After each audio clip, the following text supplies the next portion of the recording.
Welcome, everybody, to the Out of Home Insider Show, a podcast like no other, hosted by the one and only Tim Rowe. Get ready to have some knowledge dropped on you and to be entertained, because nothing's more valuable than food for your brain. So sit back, relax, we're about to dive in as the best industry podcast is about to begin.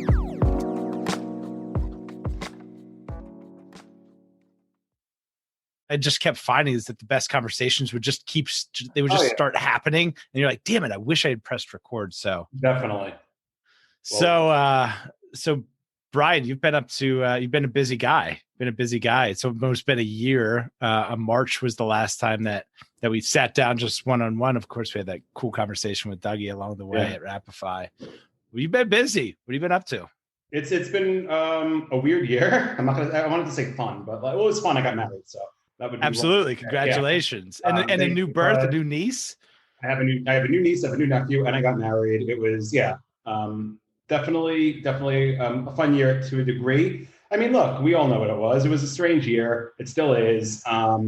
Especially when it's your first full year in business. It's like, okay, you're like poised to really start to come out of the gate and do some amazing things. And we were building up a client roster, and we were set for a really crazy Q2. And, we halted the brakes because a lot of brands that were going to spend with us, obviously tabled their out-of-home plans, but we pivoted, and that word is so overused. But, come late April and May, we just started working more of the opportunistic deal route, really educating brands on how out-of-home could be viable and strategic, when cities were locked down. And then once the cities reopened, it was kind of, business as usual. And I think a lot of my fellow competitors would agree right now, right now it's starting to get really fun again.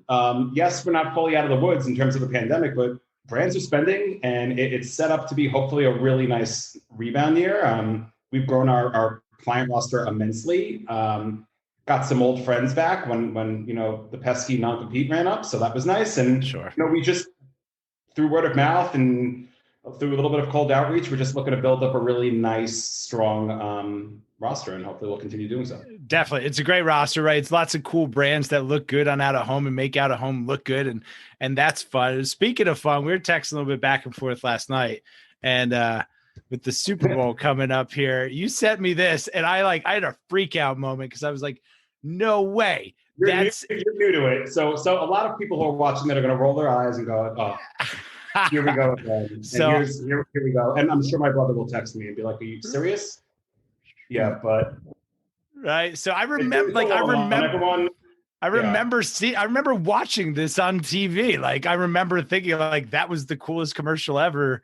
If you're listening to this on audio, check the show notes below. It's an iconic Bud Light commercial. But how did it become that your brother is the man, the myth, the legend?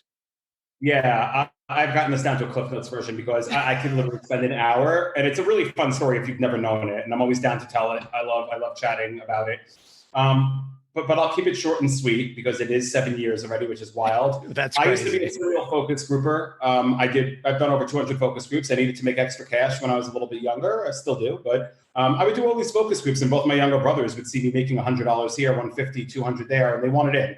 So when a woman who had, recruited me for focus groups in the past reached out to me in December of 2013. She said, I'm looking for guys 25 to 30 that love beer, love sports, that are outgoing. We'll pay them $100 to interview them. Do you have any friends? We'd love to have you in. And I said, okay. And I passed, the screener along to both my brothers. It was a pretty lengthy, open-ended screener, different questions here and there. Who's your favorite athlete? Who's your favorite celebrity? Blah, blah, blah. And, my brothers were all for it, except Ian, who's in this commercial, straight out said, I don't want to do this. This is annoying. It was really like 15 questions. And I have the email, so I'm not paraphrasing. Yeah. And I said, Ian, well, don't complain when I make this money. And then you're like, why aren't I getting focus groups?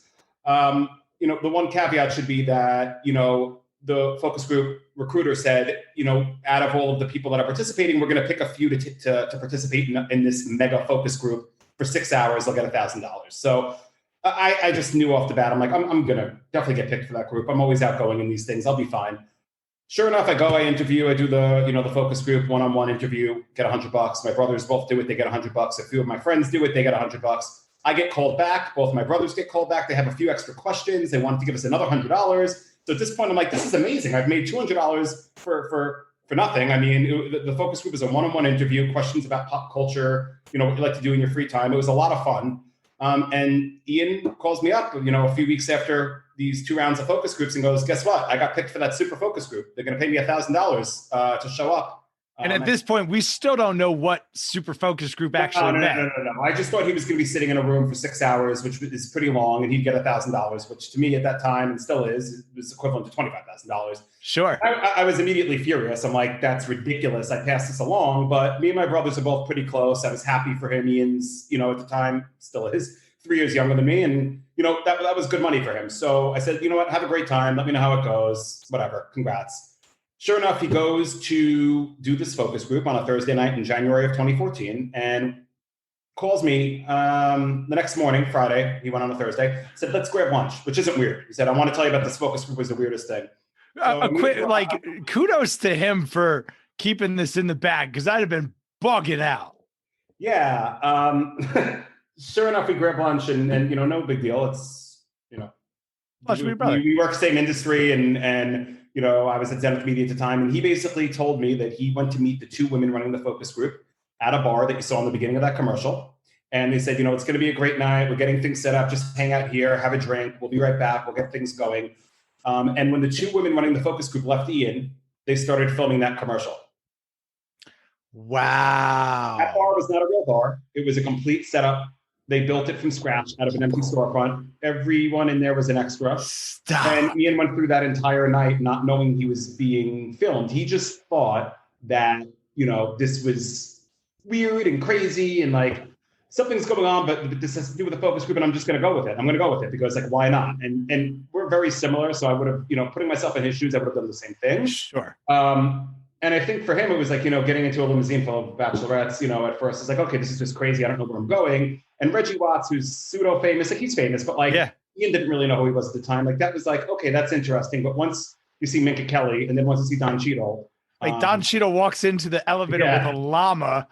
This isn't normal. We could be on, for an hour discussing this, but the bottom line is it was an absolutely incredible thing for my brother and for my family, in general. This was not a cameo appearance. Bud Light had spot 1A in the Super Bowl, which is You Are the First commercial out of the first time out. This was their full rebrand, up for whatever. They had completely rebranded the beer. My brother was the face of the rebrand. The Super Bowl was in New York that year. Bud Light took over a massive cruise ship that was parked in the harbor by the U.S. Intrepid. Our whole family was invited to stay on the cruise ship for the weekend. It was only Bud Light, like major sponsors, celebrities. The cruise ship acted, it was docked, but everything was 100% free. We did everything from see Imagine Dragons in concert to Foo Fighters to Zach Brown. Met everybody from Justin Verlander to Kate Upton to Rob Riggle. And it was, I would say, a really insane 10 months for Ian, who, coming out of the Super Bowl had interviews all over the place with Ryan Seacrest, ABC. And then the commercial kind of tapered off for a month. And once March Madness started, every 5 seconds, it was a shortened version. I'd be in the gym on the treadmill, commercial. And I just laughed. And end of the day, there's a lot more to the story, and it's so much fun to tell for people who don't know. I think right now, a lot of people are like, okay, we've known this story, but it's a first for me. So that was super cool. Not have happened. Look, was there a little jealousy? Sure. At first, I'm a very outgoing person. I love being the center of attention. It couldn't have happened to a better person. I mean, Ian made sure that, myself and Brandon, our other brother, was included in everything. I mean, awesome. We were involved that whole weekend for Super Bowl, every event, everything fun. He was calling me to let me know what was going on left and right. And then to cap it off, later that year in September, Bud Light literally bought a small town in Colorado for $500,000. They branded it. They branded it Whatever USA. Great experiential marketing case. So and that was Ian's kind of like last hurrah. Like they wanted him out there to kind of meet and greet and hang out. And what does Ian do? Make sure that me, his now wife, and our other brother was invited to come for the weekend. And like that's just. When people say, how do you like working with your siblings? And, especially now really working with your siblings and having siblings in the same industry, it's like, we're so close and we get to do so many fun things together. It's awesome. So it's a great story. Every Super Bowl, the farther we move away from it, it's always going to be like, it's farther and farther in the past, but a lot of pictures, a lot of incredible memories. That commercial will always be wild. I bumped into, I bumped into Ryan Tedder, who's the lead singer of One Republic at iHeartRadio's music festival. Oh, wow. About a year ago. And, I went over to him and I said, Ryan, I just wanted to say hello. And at first he was like, oh, here's another fan. And I said, my younger brother is Ian from the Up for Whatever commercial, and he flipped out. He like knew. He said, Ian, like Up for Whatever on stage with me, and I'm like, yeah. He's like, this is crazy. He said, we have to take a picture. That's awesome. It's kind of funny. So small world. It's a wild story. Super Bowl week, always something that I remember. But that is a wild story. And congratulations, your brother Brandon coming, join the team at Quan. That's exciting. Obviously good signs that Quan's doing all of the right things. And, amongst all of the amazing brands you've introduced to out of home and have introduced out of home too, you did some really important work over last year. And I know it's a real core tenet of what you do at Quan. Talk to me. I've got 3 campaigns that really stood out to me around the vaccine, around social justice, and most recently Barstool. But what is that core guiding principle that gets you involved with some of these projects and at really big scale? I think everyone on the buying side knows, but you're always going to be asked to do something on the pro bono side of things, if not multiple times throughout a year. And like, you kind of like, you get the chills because you're like, here we go. I got to go out and ask for all of this free space. And especially when you're at a larger shop, it's kind of like, you really have to do it. And I think part of owning your own business is really being able to align with, pro bono campaigns that resonate with you personally, that you really, I'm not going to go ahead and we don't have the buying power that, some of the holding companies have. So I can't call in all my favors multiple times a year and ask for free space, when our spend is X. But there were 3 this year, specifically in the past 11 months that really were amazing. And one was partnering, well, we could look at this one since it's on the screen. This is the most recent one. And I know that my friends at Out of Home today weren't a fan, and everyone's entitled to their own opinion. And, it's all fine and good. But this was with the agency Mischief at No Fixed Address. It's a long name. It's a long name. Yeah, call it Mischief. But they originated originally from Canada, opened up the U.S. shop this year in New York, and they are killing it. They have some of the brightest creative minds, led by Greg Hahn, who's industry known over there. And they are just incredible. And the second that they launched in New York, and I kind of read up on them, I knew I wanted to align with them, be a partner, for any out-of-home needs. So we had already worked with them on that election day Aura campaign, which was super fun. But they had come to us at the end of December and said, look, we were asked by Pfizer to put out this pro-vaccination campaign. And anyone who talks to me knows that I'm the optimist. I think that we're going to get through this. It's just about being safe, about being smart, and better days are ahead. And this, after seeing the creative and how kind of sentimental it was, grandparents getting to meet their grandchildren for the first time, people celebrating graduations in person, I was like, this is amazing. And while, yes, the font is small, and yes, it may be difficult to read here and there, the majority of our placements happen to be in very pedestrian-friendly areas. So people are going to be walking, they're going to have time to stop and dwell and actually read the message. And regardless, the photo is going to grab you and the message is going to grab you. And for me, people need to get vaccinated because those are the same people that, want life to go back to normal. So this was a no-brainer to align with when Mischief asked for help. Yeah, listen, I think it's killer. And so much of, like, especially the way that you frame this on social, like, I'm sure that picture got a ton of play on. It probably got more impressions on Instagram than it got wherever it was. It's they started to release TV spots a few weeks ago, and Out of Home wasn't ready to go, and it got the creative itself got incredible reviews from the trades for the most part. Just the message itself has really hit home, and I'm just really thankful to the partners that we have on the media side that were without hesitation willing to donate. It was pretty much everyone. Anyone that I had asked for, be it Orange Barrel, be it Logan Communications, be it my friend, Alan down in Florida, with his mobile trucks, like who volunteered out after seeing this, throw it on there. Like, it's awesome, and we should be spreading the word. People should be getting vaccinated. So it's one thing if it's like, look, a blank screen that says get vaccinated, be safe. And like, would I have still reached out for space? Sure. I thought the creative was incredible. I still think the creative is incredible.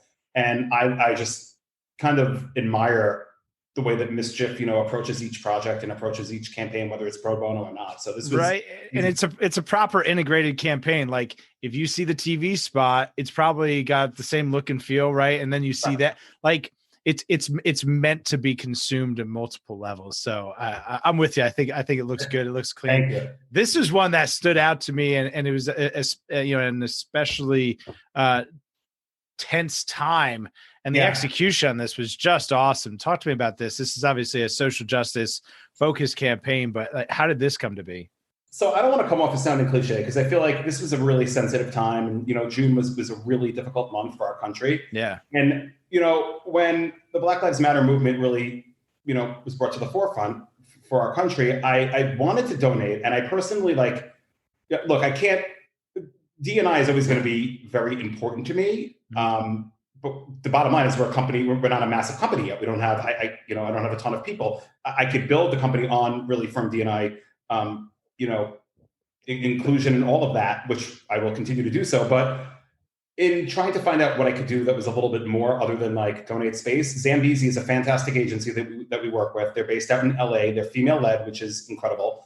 And their Black employees came up with this campaign in-house. That's awesome. Called the Open Waters Movement. And they showed us, the messaging that they wanted to get out there and quite simply said, look, can you find some out-of-home space that would take this messaging? And it was blunt, it was to the point, and it was pretty impactful. Again, just completely different initiatives, but mischief and the vaccine, this hit me. And I was like, this is pretty amazing. And I immediately wanted to do something about it. So, I was fortunate enough to be able to reach out to a bunch of media partners. And in fairness, I really do try to, split up the favors. There are so many players in the media space that you could ask someone for help with one pro bono initiative, and then you could ask someone else for another. But this was something that I felt like I wanted to do more. This helped me feel like I was doing more outside of the, general donation to specific funds.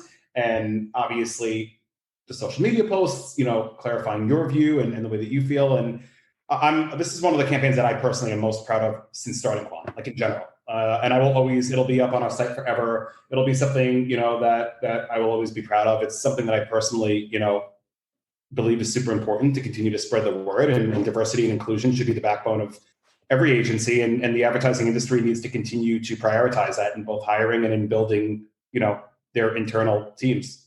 But yeah, this is great. It was bold. The creative was bold, and it's easy to look at, maybe how things have changed, or, things have, tempered off maybe in some parts of the country or what have you. But 22 weeks ago, right, when this campaign was live in the market, things were still hot. Yeah. It was bold. It was a risk. It was, it was a risk, but I liked it because it said what you would do. Things, just one thing. Yeah. And there weren't photos. It was just text. It was very straight to the point. And I liked who, it wasn't me writing it. It really came from a sister agency that, the employees were writing it and doing the creative themselves. And I thought that resonated even more. So I was really happy to get behind this. It was something that I personally believed in, and I love Zambezi. They've been a great partner to us. We'll continue to. We're doing some really fun stuff with them this year that I'm excited to share soon. And yeah, I mean, that campaign, I will say, is a top 3 for me since starting Quan. It's funny, and this isn't to take the conversation this direction, but just to reflect on it. Over the last couple of weeks, if you have a TV or a telephone, you've probably heard of GameStop. You might have forgot that they were a business, right? But that's a red hot conversation. I was talking with some of the Redditors who are taking out blip billboards, and they're 22-year-old college students who never in their life would have ever thought about doing a billboard, but they're doing it. And it's interesting to hear their take on it, because the way they look at it is hey, this is kind of the last bastion of free speech is out of home. And I think that's a superpower we can really play on is that out of home works. I mean, Alexis Ohanian tweeted 4 of those Redditor billboards yesterday on his Twitter. And I mean, it's just, it's obviously a different way to utilize out of home than our day-to-day use of it for the clients that we work with, but sure, it's pretty great. So yeah, I've seen that. Definitely. And the last one, this is one that I know a lot of folks are familiar with, just in general, but you got involved with Barstool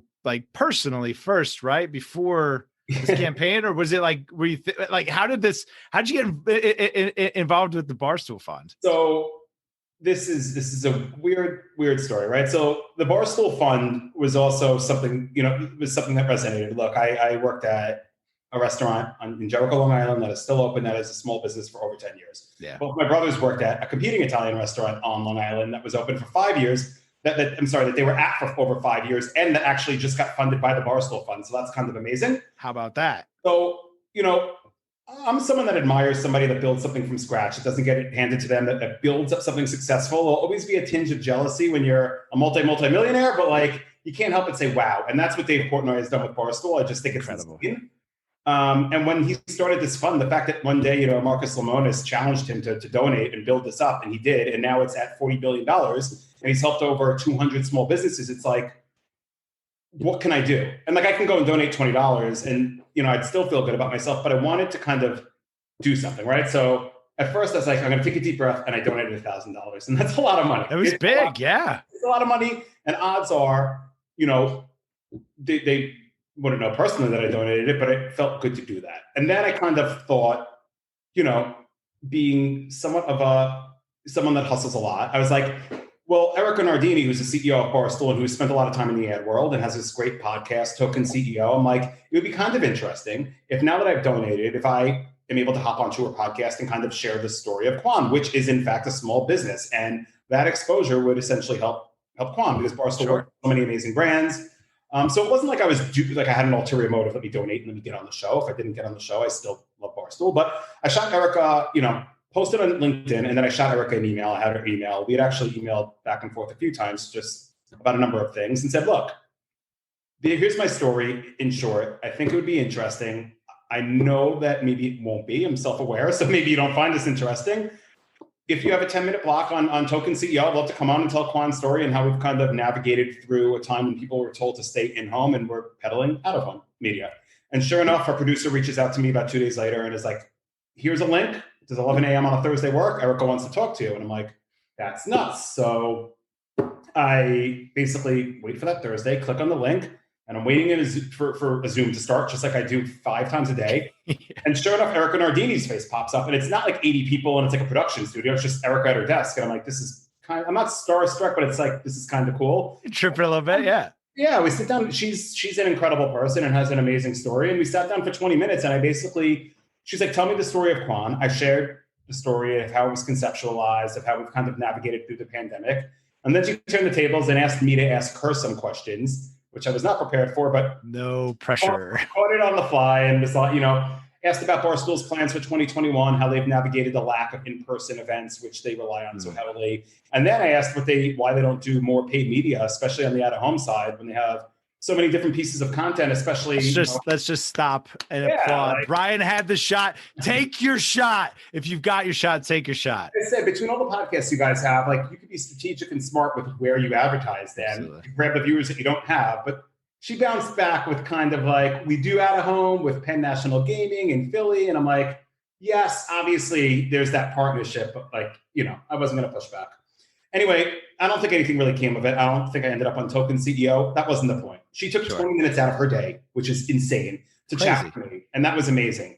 So I said, you know what else can I do? And I reached out to her producer and said, would you mind if I happen to get some free out-of-home space if I throw the Barstool Fund up there and just simply, throw this message up? And look, Barstool knows nothing about really out-of-home. It's not an insult. Like, I can't send them specs and they're not going to turn around and design creative. Sure. I literally had to do everything. So, the producer thought it was amazing. The Barstool talent that runs the fund, her name's Liz Gonzalez, she's really well known, reached out and was like, this would be amazing.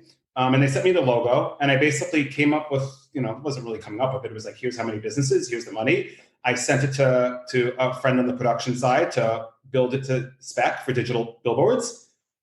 And what happens, I reached out to a few people I hadn't yet called in favors to, or have, and that are friends and know would like this. And look, for me, it was two-part. It was like, it's an incredible cause that has gotten lost, I think, among everything else, vaccinations, so on and so forth. Small businesses are closing. I'm in New York City. My favorite bars are closing every other day. Yeah.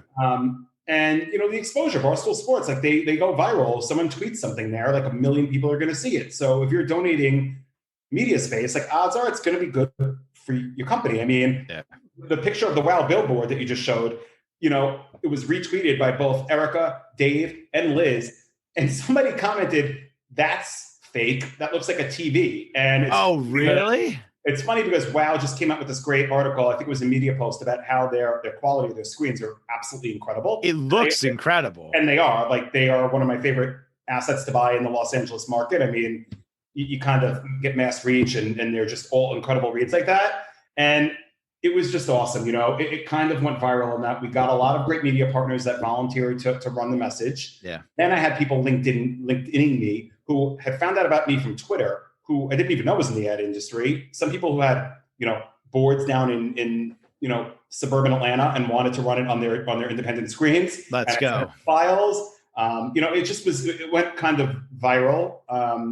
But most of all, it was just great. It was great getting out a good message like that. Yeah. There is no ulterior motive here. I'm not working with Barstool. They're not my client. They're not, I'm not going around saying, I have Barstool as a client. They're not on my website. Like, this was not, You saw an opportunity to help and you helped. Exactly. That's it. And it's over now. Like, I'm sure if you go around to different markets, it's still running. But this was fun. It was a cool little case study on how to, on persistence and doing, something for a good cause. And I've been, a stoolie for a long time. They're good people. I tweet back and forth with a lot of their talent over there. And why not? It didn't really, take away from what I do for our clients daily. And I just thought it was a great cause. And I really do think that, look, we put so much effort into doing things for paid media day in and day out. That's what, the buying agencies do in shops. And it's kind of nice now that we can say that we've now helped 3 completely different, separate, really important causes. I think we've now been able to bring to all 3 of these partners, combined somewhere close to $4 million in free at-home space, which is pretty amazing. And look, the media partners never get enough love. I can't name everyone now. I tried to do it on LinkedIn, but we got to stop using the word vendor, start using the word media partner. They are partners. They just come through. There's always going to be the arguing with negotiating and holds that are lost and something posting late, but this ain't world peace. You got to remember who really helps. And I don't know. I don't think I've ever cursed at a media partner in my 13 plus years. I never will, because it's one team, one dream. So I'm just super appreciative for the people that across all 3 of these initiatives were able to help us out. I don't know that there's a better place to end on that. Brian, where can folks learn more about all the great stuff that you're doing at Quan? Yeah, QuanMediaGroup.com. We recently did a little website redesign at the end of last year. So it's exciting. We have some case studies, a little bit more about us. But that's it. I'm excited. I think the whole industry should get amped. I think we're going to have a really good rest of this year. There's a lot of business for everyone. And I think there's a lot of good things coming. And I think we just got to hang on for a few more weeks and the tide's going to turn and we're going to have a really nice spring into, the remainder of the year. So couldn't agree more. It's only up from here. If you found this to be helpful or interesting or engaging, any of that, please share it with somebody else who could benefit. As always, make sure to smash that subscribe button down there in the corner and we'll see you guys next time. Thanks so much, Tim.